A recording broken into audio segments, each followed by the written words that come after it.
జగన్, నువ్వు కోడి కత్తికి ఎక్కువ, గొడ్డలికి తక్కువ. ఎందుకంటే కోడి కత్తితో పాపం వాడితో పొడిపించుకొని పాపం వాడిని జైలు పాలు చేసావు. నువ్వు హ్యాపీగా ముఖ్యమంత్రి అయిపోయావు. బాబాని చంపావు. నేనన్నాం కాదు, ప్రజలు అంటున్నారు. సిబిఐలు నిర్ణయాలు తీసుకున్నారు. త్వరలో అన్నీ తేలుతాయి. బాబాని చంపి వచ్చే రాజకీయం గొడ్డలతోటి హార్ట్ అటాక్ అని దొంగ నాటకాలు, దొంగ స్టేట్మెంట్లు ఇప్పించావు. అని నువ్వే చేసావు కదా. నువ్వు నీలాంటి నీచుడు జగన్. ఏంటది? కోడికత్తి కేసు. 5 సంవత్సరాలు అధికారంలో ఉన్నా ఎందుకు చంద్రబాబు నాయుడు మీద ఏడ్చావు? చంద్రబాబు నాయుడు చేయించాడు అన్నావు. మరి నువ్వెందుకు తేల్చుకోలే? 5 సంవత్సరాలు ఉన్నావు. చంద్రబాబు నాయుడు తప్పు చేస్తే కోడికత్తి కేసు ఆయన చేయించుంటే చంద్రబాబు నాయుడు ఆయన జైలు చేయించవచ్చుగా, ఎందుకు చేయలేదు? అర్థమైపోతుంది. నువ్వు చేయించుకుని ఆ యొక్క హత్య రాజకీయాలతో రాజకీయం చేసే నువ్వు అంత నీచుడివి. నువ్వు ఆ పవన్ కళ్యాణ్ అంటావా? ఇలానే ఎన్నికలకు ముందు గ్రామ స్థాయి పంచాయతీ గెలవలేవు, 2 చోట్ల ఓడిపోయావు, ఎమ్మెల్యే పోటీ ఓడిపోయావు, నేను అసెంబ్లీ గేట్ తాకనేమో, ఎమ్మెల్యే కానేమో అని తెగ పేలారు మొత్తం. మీ యొక్క వైసీపీ, నీ యొక్క డబ్బా బ్యాచి ఏమంటారు, ఊతుంటారు కదా డూడు బసవన్లు, అందరూ వాగారు. చివరికి ఏమైంది? పవన్ కళ్యాణ్ గారు అసెంబ్లీకి గెలిచి అసెంబ్లీలోకి అడుగుపెట్టారు. ఎవడైతే వాగాడో సన్నాసి పనికి మాలిన ఆడవాళ్ళు అనకూడదు కానీ పనికి మాలిన లేడీస్ మొత్తం అందరూ ఓడిపోయి అసెంబ్లీ గేట్ బయటన్నారు. ఒక పవన్ కళ్యాణ్ గారు ఒక్కరే లోపలికి వచ్చారు. ఇప్పుడు ఏమంటావురా జగన్? నువ్వు ఒక్కసారి మీరు మాటలు జాగ్రత్తగా మాట్లాడాలి. నోరుంది కదా ఎట్లా పడితే అట్లా మాట్లాడతావా ఏంటి? నీకు మొన్న ఎమ్మెల్సీ ఎన్నికల్లో రిగ్గింగ్ చేశారా? రిగ్గింగ్ అర్థమే తెలుసు నీకు. రిగ్గింగ్ ఎలా చేయాలో తెలుసు నీకు. ఏది ఉన్న 1,00,000 ఓట్లకి 2,50,000 ఓట్లకి రిగ్గింగా? గ్రాడ్యుయేట్స్ ఎన్నికల్లోనా? అదే అర్థమవుతుంది. ఈవీఎంలు ఇప్పుడేమో ఈవీఎంలు మోసం చేసే అంటారు. నువ్వు గెలిస్తే ఈవీఎంలు మంచివి, నువ్వు ఓడిపోతే ఈవీఎంలన్నీ మోసం. బ్యాలెట్ పేపర్ ద్వారా ఎన్నికలు కావాలి. బ్యాలెట్ పేపర్ ద్వారా ఎమ్మెల్సీ ఎన్నికలు పెడితే ఓడిపోతే దానికి రిగ్గింగ్ చేశారు. అంతే, ఏదో ఒక వంక ఏదో అంటారు సావా, ఏదో వంక పెట్టి ఈరోజు మంగళవారం అండి నా వల్ల కాదండి అని చెప్పే నీలాంటి నంగనాచులు జగన్. మీరు అంతే, ఏం మాట్లాడతారు మీకే తెలియదు.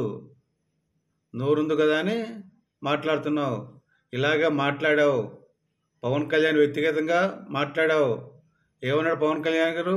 జగన్ గుర్తుపెట్టుకో, నిన్ను అధపాతాలను తొక్కకపోతే నా పేరు పవన్ కళ్యాణే కాదు, నా పార్టీ జనసేన పార్టీ కాదని చెప్పి నిన్ను అధపాతాలను తొక్కి నీ నార తీసి నీకు 11 సీట్లు వచ్చేట్టు చేసి ఏమంటారు అపోజిషన్ లీడర్ లేకుండా చేశాడు పవన్ కళ్యాణ్. That is Pawan Kalyan. మీసం మెలే చెప్తా. నువ్వేంట్రా అసలుకి? నీలాంటి నీచుడేంట్రా?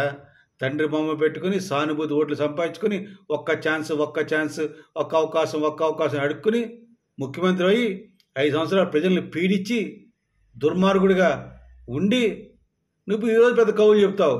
ఏంటో ఏదో చేసాను, పోటీ చేశాను. నువ్వు సరిగ్గా పరిపాలించుంటే, నీ పరిపాలన బాగుంటే నీకు 11 సీట్లు ఏంటి జగన్? 111 సీట్లు రావాలి, ఎందుకు రాలేదు? అంటే నీ పరిపాలన అంత దరిద్రం, నీ పరిపాలన అంత చండాలం, నీ పరిపాలన అంత నికృష్టి, నీ పరిపాలన అంత దుర్మార్గం లేదనే కదా ప్రజలు నిన్ను కొట్టి కాండి చుమ్మేసి థూ అన్నారు కదా.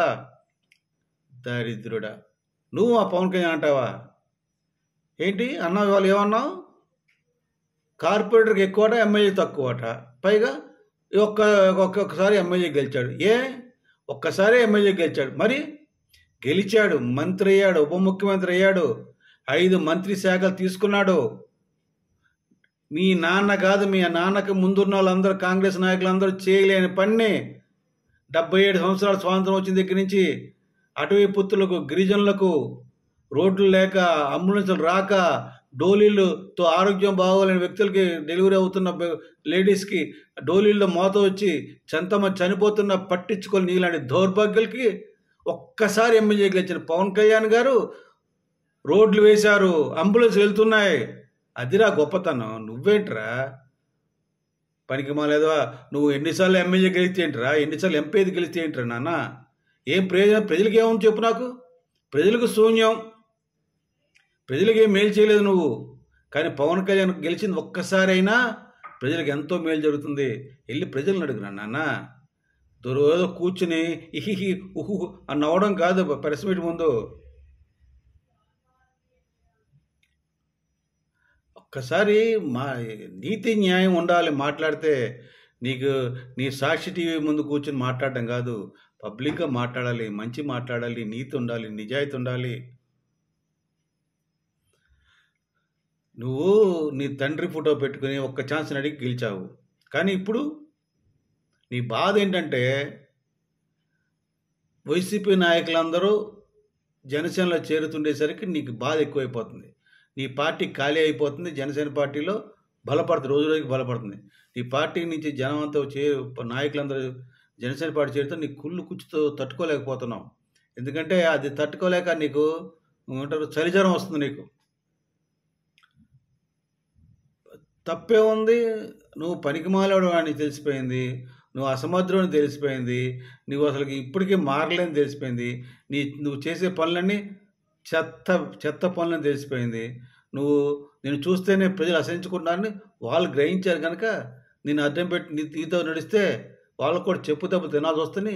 పక్కకు తప్పుకొని మర్యాదగా వస్తున్నారు, జనసేనలో చేరుతున్నారు. జనసేన పార్టీ చేరితే వాళ్ళకు ఒక మంచి భవిష్యత్తు ఉంటుంది, ఒక మంచి వ్యక్తులుగా గుర్తింపబడతారు సమాజంలో. పవన్ కళ్యాణ్ నాయకత్వంలో నీతిగా నిజాయితీగా పరిపాలన చేస్తారు. సూపర్. ఇప్పుడు నువ్వు ఇన్ని చెప్పే కబుర్లు, అదేదో వాలంటరీ వ్యవస్థ, గడిగుడ్డ వ్యవస్థ అని పంచాయతీలు నాశనం చేసేసావు, సర్పంచులు నాశనం చేసావు, మహాత్మా గాంధీజీ కన్నా గ్రామ స్వరాజ్యాన్ని మొత్తం నాశనం చేసి వాలంటరీ రాజ్యం చేసావు నువ్వు.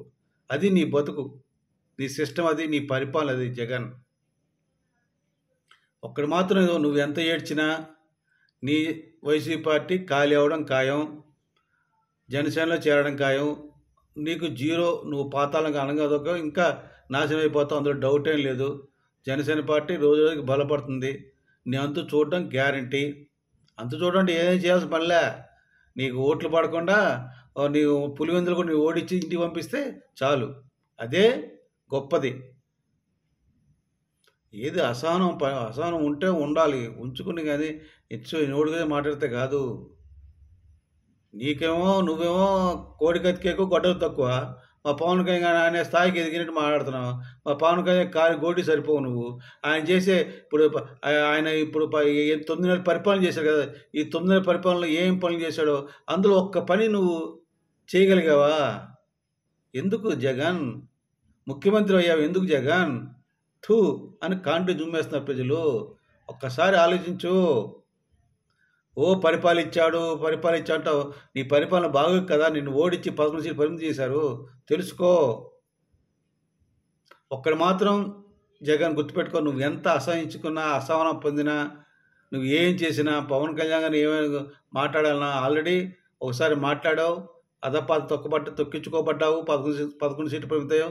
ఇంకోసారి ఇట్లాగే వేషాలు వేస్తే మాత్రం నీ పార్టీ సున్నా అయిపోతుంది. నువ్వు కూడా గెలవని నేను ఈ యొక్క వీడియో ద్వారా తెలుగు ప్రజలకు తెలియజేస్తున్నాను. ముఖ్యంగా రేపు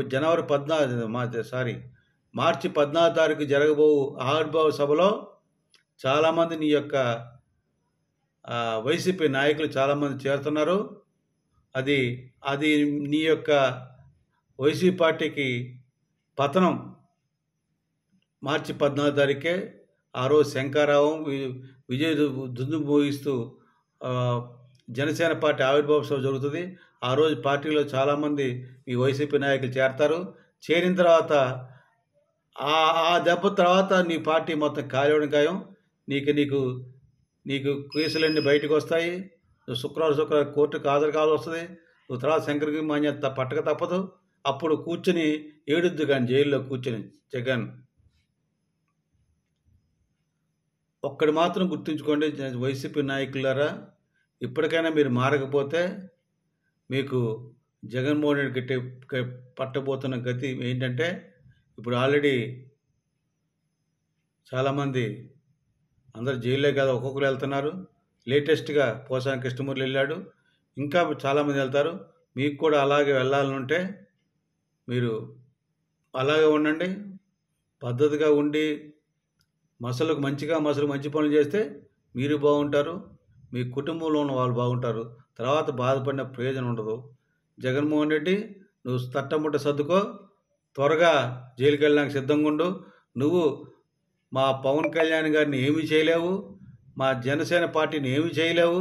నువ్వు టీవీల ముందు బాతగాని కొట్టుకోవాలి తప్పితే అంతకుమించి ఏం చేయలేని నీకు హెచ్చరిస్తూ, నీ పార్టీ పతనం అవుతుంది, నువ్వు కూడా రేపు 2029లో ఓడిపోతున్నావని హెచ్చరిస్తూ సెలవు తీసుకున్నాను. జై జనసేన, జై హింద్.